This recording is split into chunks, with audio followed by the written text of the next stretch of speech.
Қазақстан мен Қытай агроөнеркәсіп саласындағы ынтымақтастықты нығайтпақ. Биыл Қазақстан Қытайға 1 миллион тонна жоғарғы сапалы бидай экспорттауды көздейді.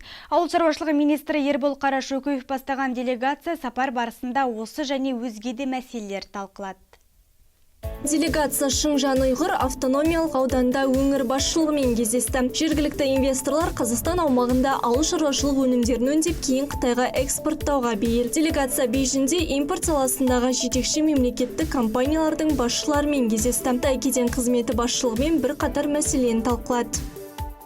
Келесі кездесуіміз бас кеден басқармасымен басшыларымен кездесіп, Қазақстан-Қытай екі аралық кеден посттарында процедураларын жеңілдетіп, тездетіп, біздің сапалы өнімдерді өткізіп, мынау Қытай нарығына алып келу мәселелерін талқыладық. Қазір бірқатар құжаттарға қол қояйын деп жатырмыз. Барлығыңыз білесіздер, жақында келесі аптада Сиань қаласында Қытай Халық Республикасы мен Орталық Азия басшылары жиналайын деп жатыр. Ол жақта бірқатар ауқымды стратегиялық шешімдер де қабылданады. Сол себепті менің іс-сапарым осы үлкен жиналыстың алдында егжей-тегжей проблемалардың барлығын талқылап, соның бәрін шешу мәселесі болды.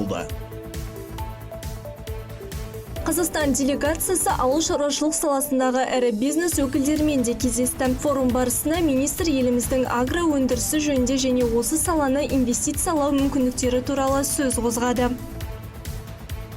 Қытайға қазақстандық жоғары сапалы өнімдерді импорттау бойынша жұмыс істеп жатырмыз. Бүгінгі форумға мал шаруашылығы және астық өңдеуге маманданған екі компаниямыз қатысып отыр. Оған қоса өзіміздің тоқыма бұйымдарымызды экспортқа шығаруды қарастырдық. Сәуір айында Қазақстанға барып қойма салу мүмкіндігін талқыладық. Осы арқылы өнімімізді тмд елдеріне жеткізуді көздеп отырмыз. Қос тараптың кездесуінде Қытай кәсіпкерлері өз ұсыныстарын айтып, темір жол тасымалын арттыру және кейбір ауыл шаруашылық өнімдері бойынша өзара стандарттарды үйлестіруге шақырды. Құралай Нұрланқызы, Мейіржан Ерболатов, Аймақ.